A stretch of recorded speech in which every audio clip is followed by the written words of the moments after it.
Haleluya, haleluya. Di sini saya akan mempresentasikan tugas mata kuliah saya dengan mata kuliah apologetika. Judul Apologetika Kristen terhadap cloning manusia. Dosen pengampu yaitu Dr. Diki W. Kansil, MTH, MPD.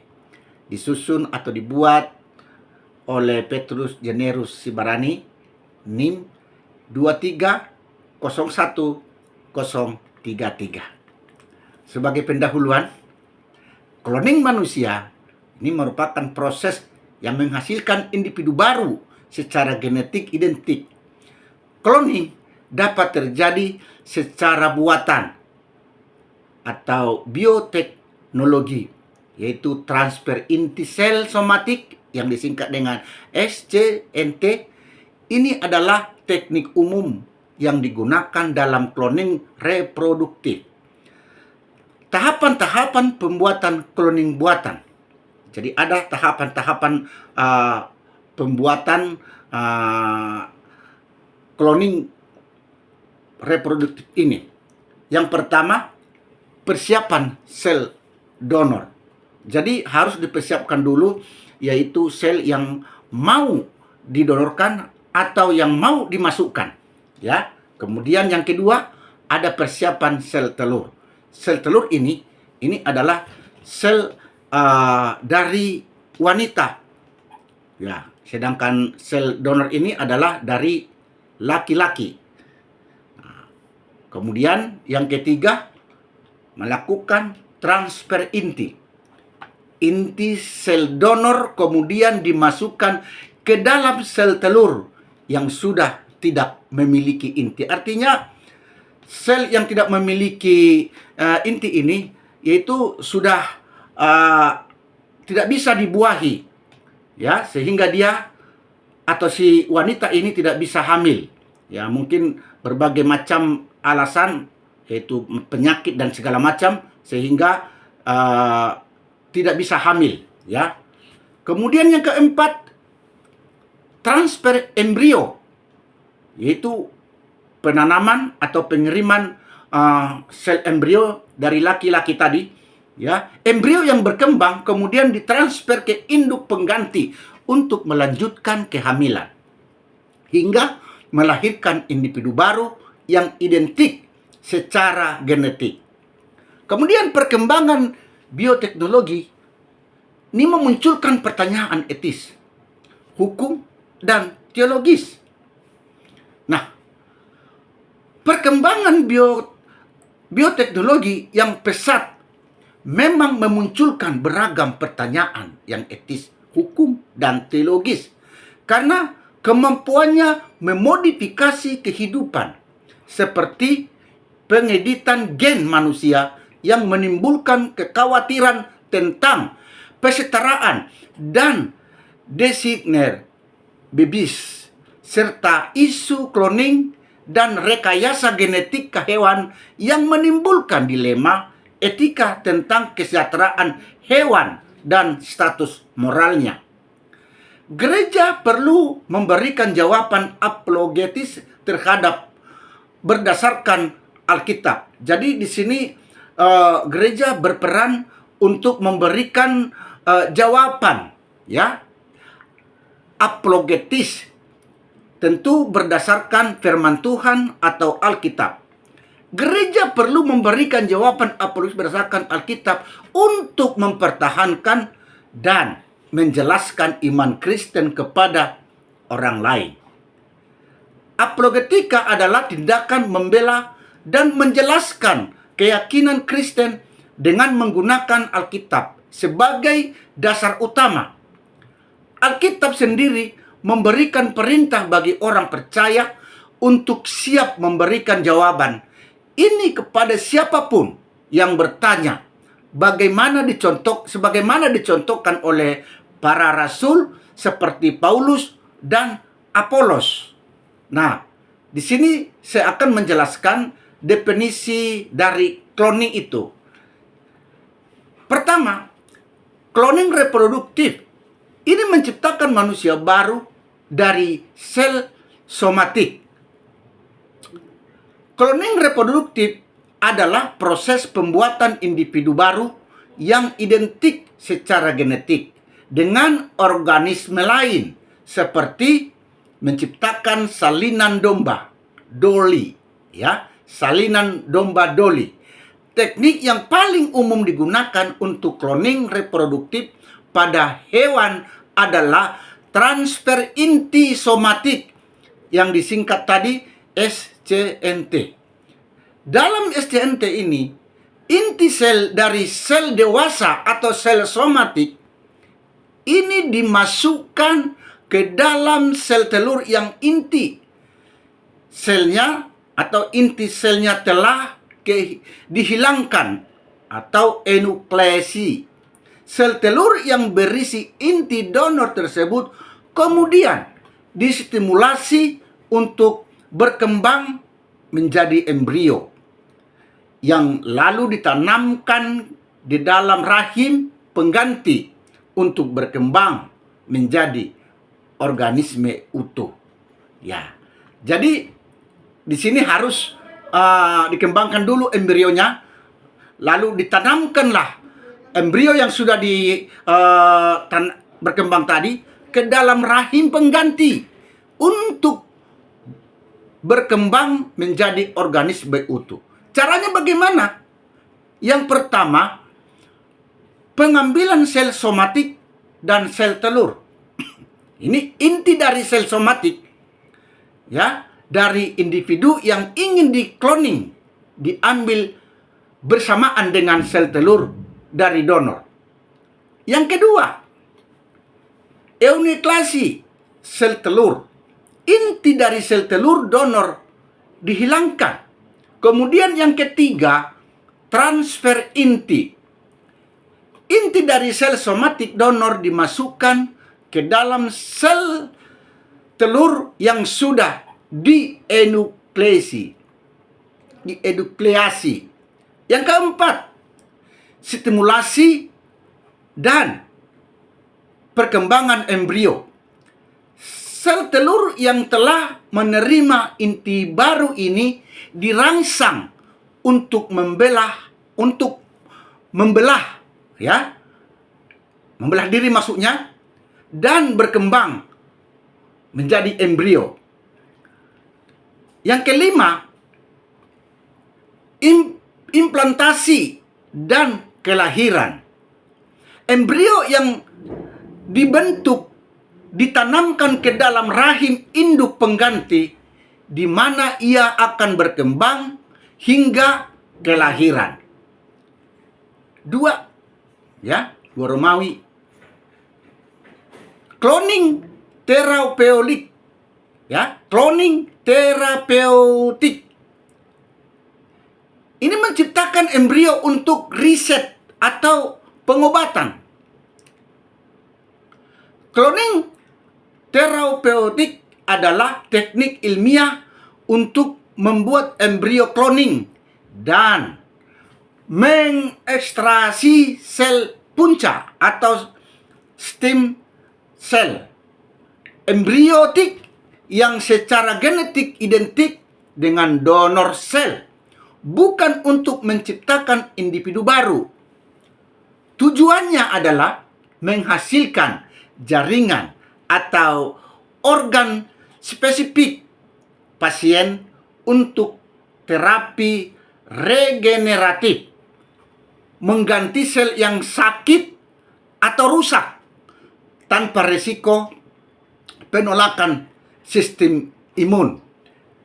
Teknik ini melibatkan transfer inti sel somatik ke sel telur yang dienukleasi, kemudian memanen sel punca dari blastokista yang dihasilkan, meskipun proses inti atau proses ini menimbulkan isu etis terkait status moral embrio. Kemudian saya akan menjelaskan atau menguraikan pandangan umum dunia, pandangan umum dunia. Pandangan umum dunia adalah cara individu atau masyarakat menafsirkan realitas dan membentuk pemahaman komprehensif tentang keberadaan yang mencakup keyakinan, nilai, etika, filsafat, dan praktik budaya. Ini adalah kerangka kerja mendasar yang mempengaruhi cara seseorang memahami kehidupan, membuat pilihan, dan berinteraksi dengan dunia di sekitarnya. Istilah ini berasal dari bahasa Jerman, Weltanschauung, yang berarti pandangan dunia. Nah, saudaraku, ada beberapa pandangan umum dunia dalam menyikapi cloning bagi manusia. Tentu ini adalah berbagai pandangan ya. Ada yang pro, ada yang kontra, ada macam-macam pandangan. Jadi di sini saya akan menjelaskan beberapa pandangan umum dunia dalam menyikapi cloning bagi manusia. Yang pertama, sains. Sains melihat cloning sebagai kemajuan teknologi. Nah, ya, sains memandang cloning ini sebagai kemajuan teknologi karena memungkinkan rekayasa genetik untuk menghasilkan duplikat organisme, sel atau molekul DNA, ya, genetik ya, yang memiliki aplikasi luas di bidang kedokteran atau terapi gen. Ini disebut transplantasi organ, ya, pertanian, kemudian bibit unggul, dan penelitian ilmiah untuk memahami penyakit dan proses biologis. Cloning membuka potensi untuk memanipulasi kehidupan pada tingkat molekuler ya, dan individu, meskipun menimbulkan pertanyaan etis dan kompleksitas yang perlu dipertimbangkan. Yang kedua, argumen pro. Nah, ada argumen yang pro ya. Solusi infertilitas atau pengobatan penyakit genetik. Argumen pro untuk solusi infertilitas dan pengobatan penyakit genetik mencakup pemulihan kesuburan melalui berbagai metode medis seperti obat-obatan, operasi, teknologi reproduksi, perbantuan atau ART, atau dalam kurung ya ART, termasuk IVF dan terapi sel punca, serta pencegahan penyakit genetik melalui pengujian genetik dan penyuluhan untuk memilih embrio, yaitu embrio yang sehat, untuk menggunakan donor gamet dengan harapan meningkatkan kualitas hidup si pasien. Kemudian yang ketiga, argumen kontra. Tadi ada argumen pro, ya, yang setuju. Nah, sekarang ada argumen, ya, penolakan. Dan ini disebut argumen kontra, yaitu masalah identitas, hak asasi, dan nilai hidup. Argumen kontra terhadap cloning manusia meliputi resiko fisik, dan kesehatan yang tinggi, seperti kelainan genetik dan kematian dini, serta masalah etika yang kompleks, termasuk pelanggaran martabat manusia, potensi penyalahgunaan individu kloning, kemudian hilangnya keragaman genetik, dan kebingungan dalam hubungan keluarga. Jadi ini akibatnya ya. Jadi bisa saja menjadi kebingungan bagaimana hubungan dengan keluarga. Ya kan? Ini yang kontra ini. Ketika bayi lahir, jadi nanti kebingungan ini. Ya, kebingungan. Bagaimana hubungan keluarga.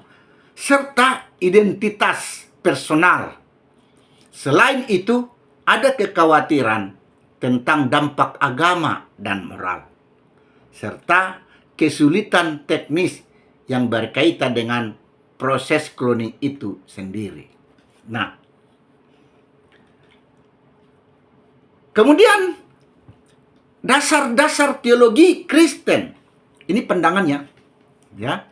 Jadi bagaimana teologi Kristen memandang cloning manusia ini. Jadi di sini dasar teologi. Jadi ada dasar teologinya, ya. Dasar teologi Kristen. Yang pertama, Kejadian 1 ayatnya yang ke-26 sampai dengan 27, yaitu penciptaan atau manusia diciptakan segambar dengan Allah. Saya akan bacakan ayatnya, ayat yang ke-26. Berfirmanlah Allah, baiklah kita menjadikan manusia menurut gambar dan rupa kita, supaya mereka berkuasa atas ikan-ikan di laut, dan burung-burung di udara, dan atas ternak, dan atas seluruh bumi, dan atas segala binatang melata yang merayap di bumi. Ayat yang ke-27. Maka Allah menciptakan manusia itu menurut gambarnya. Menurut gambar Allah diciptakannya dia, laki-laki dan perempuan diciptakannya mereka. Jadi ini dasar teologinya ya, yaitu manusia itu diciptakan segambar dengan Allah. Nah, kemudian saudaraku, ada lagi berdasarkan kejadian, berdasarkan Kejadian 1 ayat yang ke-26 dan 27 ini, yaitu secara dasar teologi Kristen, ini menentang cloning manusia.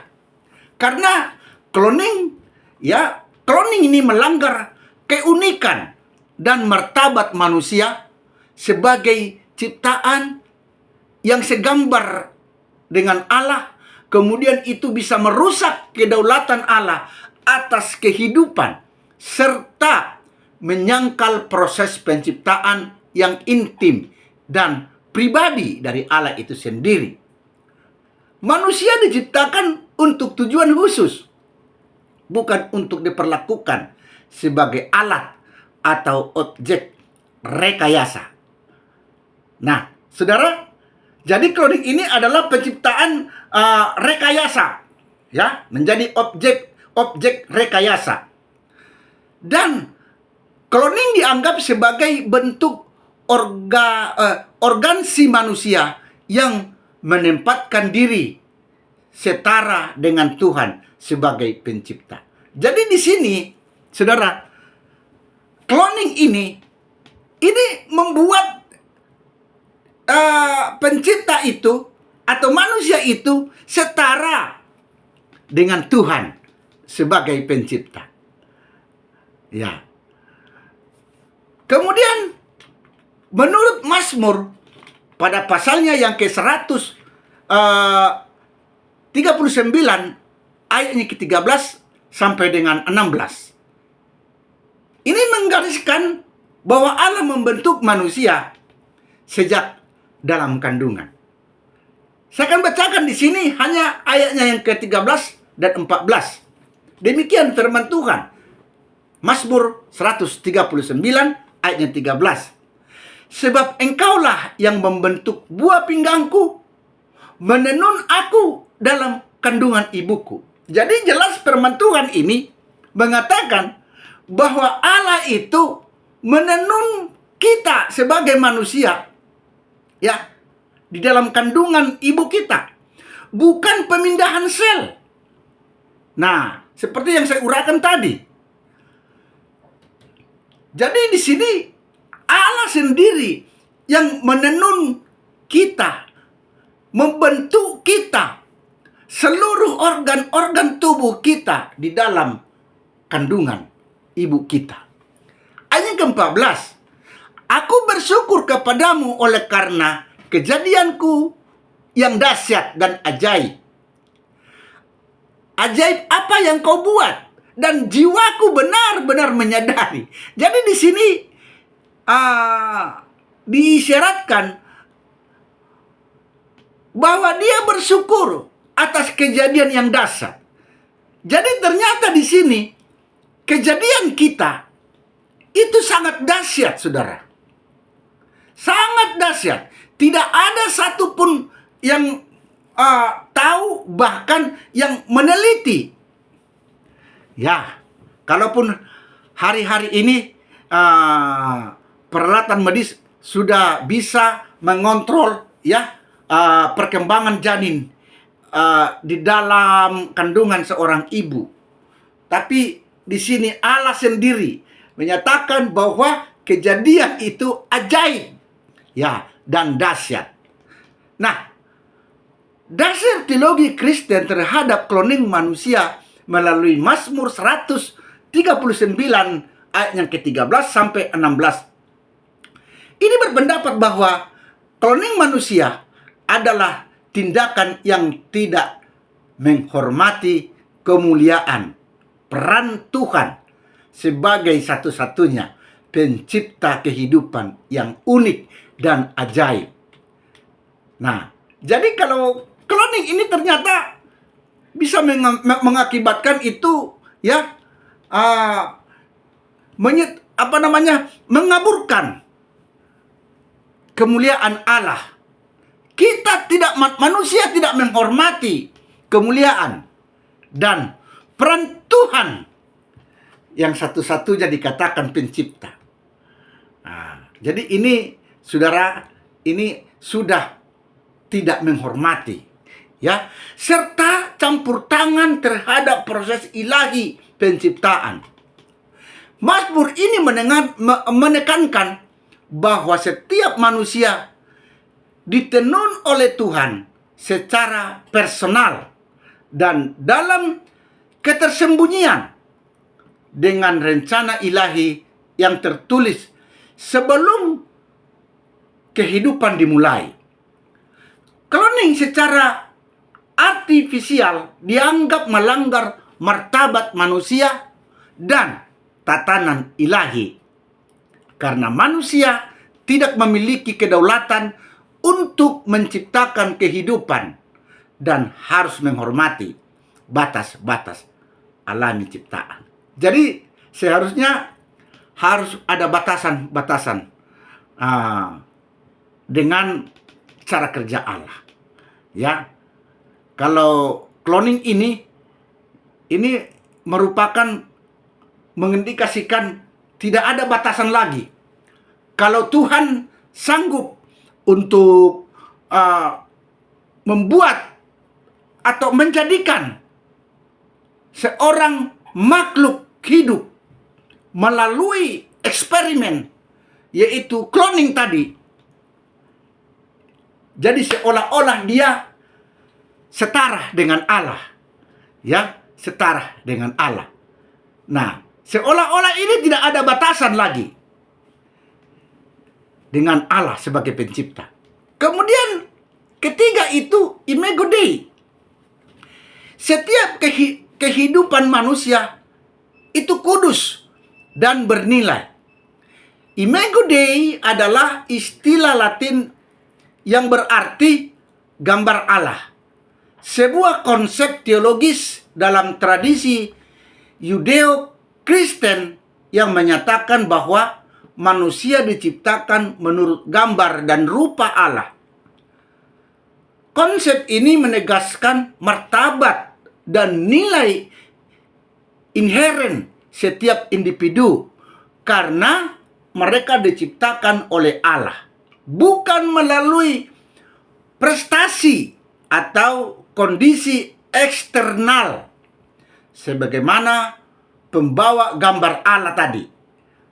Ya, manusia memiliki potensi untuk mencerminkan sifat-sifatnya, sifat-sifat Allah seperti kasih, kebijaksanaan, serta ditugaskan sebagai wakilnya untuk mengelola bumi ini. Nah, jelas di situ ya, adalah tadi saya katakan dasar-dasar teologi Kristen. Nah, untuk menyangkal yaitu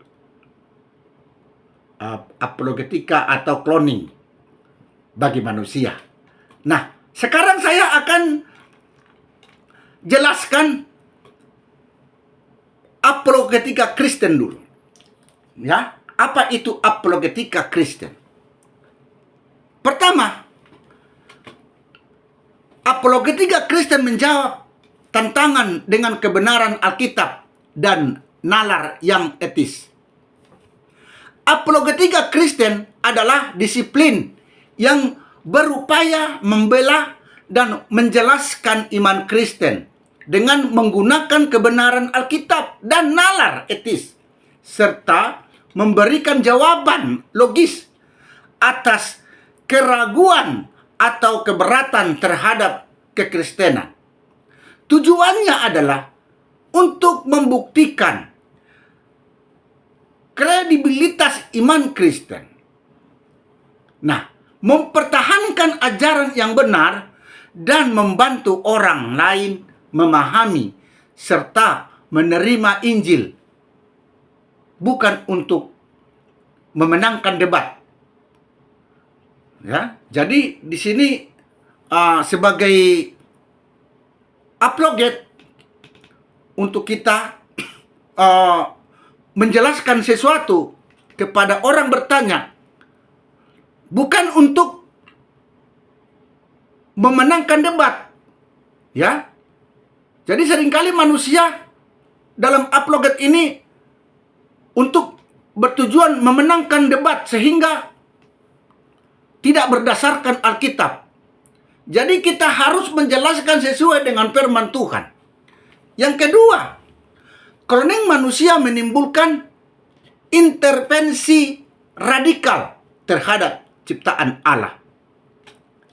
Cloning manusia memang dapat dianggap sebagai intervensi radikal terhadap ciptaan Allah karena melibatkan manipulasi genetik dan reproduksi manusia secara tidak alami. Nah, ya. Berikut beberapa alasan mengapa cloning manusia dapat dianggap sebagai intervensi radikal. Ya. Pengganti peran Allah sebagai pencipta. Jadi ini adalah alasannya mengapa cloning manusia dianggap sebagai intervensi radikal. Karena bisa berperan atau menganggap mengganti peran Allah sebagai pencipta. Cloning manusia dapat dianggap sebagai upaya untuk mengganti peran Allah sebagai pencipta karena melibatkan manipulasi genetik dan reproduksi manusia secara tidak alami. Ya. Yang pertama itu tadi alasan mengapa cloning manusia dianggap sebagai pengganti peran Allah, yaitu menentukan sifat-sifat individu. Yaitu cloning manusia memungkinkan manusia untuk menentukan sifat-sifat individu baru yang dapat dianggap sebagai pelanggaran terhadap hakikat manusia sebagai ciptaan Allah. Kemudian yang kedua, mengubah kodrat manusia. Kloning manusia dapat mengubah kodrat manusia sebagai makhluk ciptaan Allah yang dapat memiliki implikasi etis dan moral yang besar. Jadi, dalam perspektif Kristen, kloning manusia dapat dianggap sebagai pelanggaran terhadap peran Allah sebagai pencipta. Etika Kristen, ini pandangan etika Kristen. Kehidupan manusia bukan sekedar materi biologis. Dalam perspektif Kristen, kehidupan manusia tidak hanya dilihat sebagai materi biologis, tetapi juga memiliki dimensi spiritual dan moral yang mendalam. Di sini saya akan memaparkan beberapa prinsip etika Kristen yang menyangkut dengan kehidupan manusia. Yang pertama, kehidupan manusia sebagai pencipta Allah.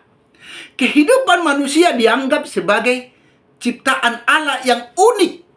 Yang tadi itu ditenun, ya, dibentuk dalam rahim. Jadi pembentukan manusia di rahim ibu adalah unik dan memiliki martabat yang tinggi. Nah, dimensi spiritual. Kehidupan manusia memiliki dimensi spiritual yang menghubungkan manusia dengan Allah dan memberikan makna yang lebih dalam. Yang ketiga, yaitu martabat dan harga diri. Kehidupan manusia memiliki martabat dan harga diri yang harus dihormati dan dilindungi. Jadi, saudaraku, di sini kita lihat, ya, ada beberapa prinsip etika kekristenan yang menyangkut dengan kehidupan manusia ini. Jadi, yang pertama tadi, ya, kehidupan manusia sebagai ciptaan Allah. Kemudian dimensi spiritual. Ada spiritual yang tinggi, yaitu penyembahan kepada Tuhan. Kemudian martabat dan harga diri. Nah, jadi di sini kembali saya menjelaskan argumen Kristen menolak kloning manusia. Jadi, kalau Kristen menolak kloning manusia ini, bukan sekedar omon-omon, tetapi ada argumen-argumen tertentu yang harus dimiliki untuk menolak kloning manusia. Yang pertama adalah martabat dan unikitas. Setiap manusia unik dan bernilai di hadapan Allah. Yang kedua, integritas keluarga. Kloning mengubah struktur keluarga dan prokreasi. Kloning, terutama kloning reproduktif pada manusia, dapat mengubah struktur keluarga dan prokreasi secara fundamental dengan menghilangkan kebutuhan akan dua orang tua biologis, yaitu ayah dan ibu.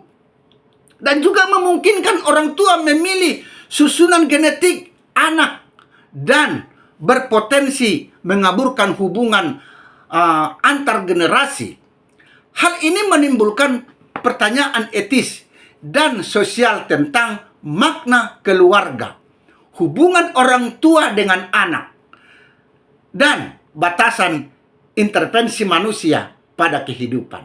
Jadi ini tidak bisa, saudaraku, diterima. Alasannya ini, ya, bisa mengaburkan hubungan antara generasi. Begitupun tentang sosial antara orang tua dengan anak, saudara. Jadi di sini.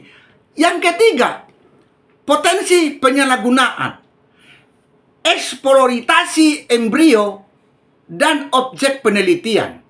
Kloning manusia menimbulkan risiko penyalahgunaan karena adanya potensi eksploitasi embrio seperti penggunaan sebagai objek penelitian atau sumber sel, serta potensi perlakuan terhadap klon sebagai komoditas, bukan individu, yang bisa mengarah pada perbudakan atau perdagangan organ. Kekhawatiran lain meliputi kegagalan teknologi yang bisa menyebabkan malformasi dan masalah kesehatan pada klon, serta dampak psikologis dan sosial akibat pengacauan hubungan keluarga dan pandangan masyarakat terhadap anak. Nah, di sini saya juga akan menjelaskan bagaimana sikap gereja atau apologetika Kristen terhadap cloning manusia.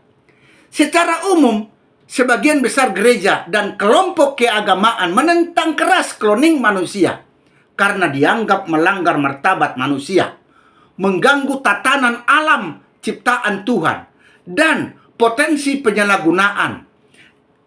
Gereja misalnya menolak cloning karena memisahkan konsepsi bayi dari hubungan ilahi antara pria dan wanita, serta melanggar martabat manusia.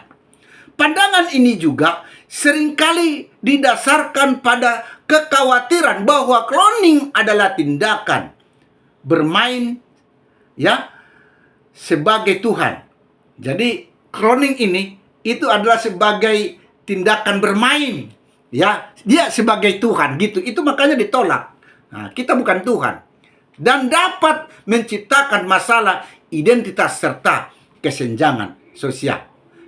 Jadi sikap gereja atau apologetika Kristen terhadap cloning memang sangat jelas.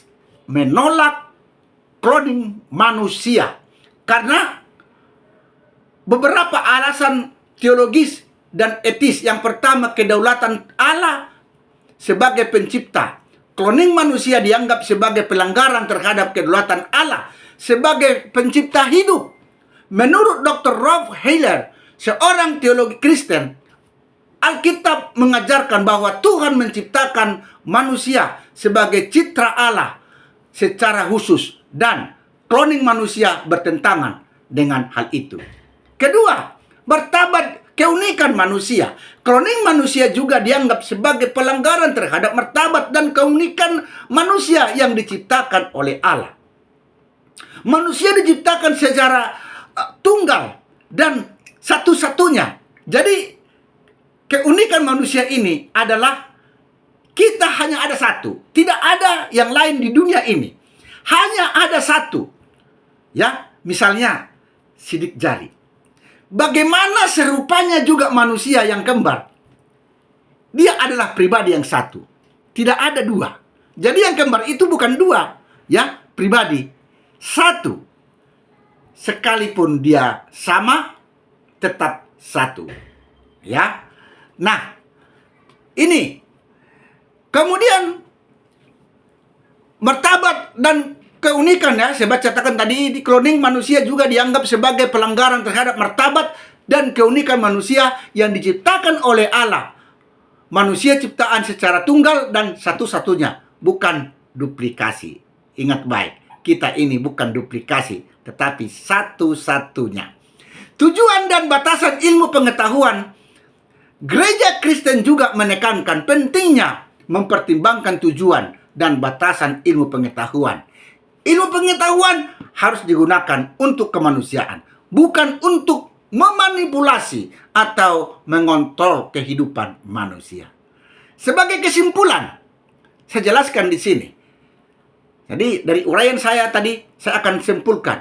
Apologetika Kristen terhadap cloning manusia menekankan bahwa cloning manusia bertentangan dengan ajaran Alkitab dan prinsip-prinsip Kristen. Berikut beberapa kesimpulan, Ada kesimpulan pertama, cloning manusia melanggar kedaulatan Allah. Cloning manusia dianggap sebagai pelanggaran terhadap kedaulatan Allah sebagai pencipta hidup. Yang kedua, martabat dan keunikan manusia. Cloning manusia juga dianggap sebagai pelanggaran terhadap martabat dan keunikan manusia yang diciptakan oleh Allah. Yang ketiga, implikasi etis dan moral. Cloning manusia memiliki implikasi etis dan moral yang serius, termasuk perubahan struktur keluarga dan prokreasi. Yang keempat, yang terakhir, pentingnya mempertimbangkan tujuan dan batasan ilmu pengetahuan. Ilmu pengetahuan harus digunakan untuk kemanusiaan, bukan untuk memanipulasi atau mengontrol kehidupan manusia. Dengan demikian, apologetika Kristen terhadap cloning manusia menekankan pentingnya mempertimbangkan implikasi etis dan moral dari teknologi ini dan memastikan bahwa penggunaannya sesuai dengan ajaran Alkitab dan prinsip-prinsip Kristen. Sebagai saran saya, setelah saya mempelajari materi ini saran saya. Pertama, gereja perlu mengedukasi jemaat tentang perkembangan bioteknologi dan etika Kristen. Yang kedua, dialog antar gereja, akademisi, dan ilmuwan perlu ditingkatkan untuk merumuskan kebijakan etis. Ketiga, manusia bukanlah sekedar alat, melainkan diciptakan menurut gambar dan rupa Allah. Dan teknologi cloning dapat menghasilkan ketidaksetaraan serta kemunduran moral. Kemudian yang terakhir, apologetika Kristen menegaskan bahwa sains tanpa etika ilahi, apologetika Kristen menegaskan bahwa sains tanpa etika ilahi akan kehilangan arah dan dapat menghancurkan martabat. Cloning manusia bukan sekedar isu ilmiah, tetapi model dan teologis. Apologetika Kristen membela nilai kehidupan, Imago Dei, dalam kedaulatan Allah. Gereja dipanggil untuk pertama mengajarkan etika Kristen, kemudian mengembangkan dialog dengan dunia. Nah, demikian presentasi saya, biar kiranya berguna buat kita, khususnya saya sebagai mahasiswa, untuk menambah nilai. Terima kasih, Tuhan memberkati.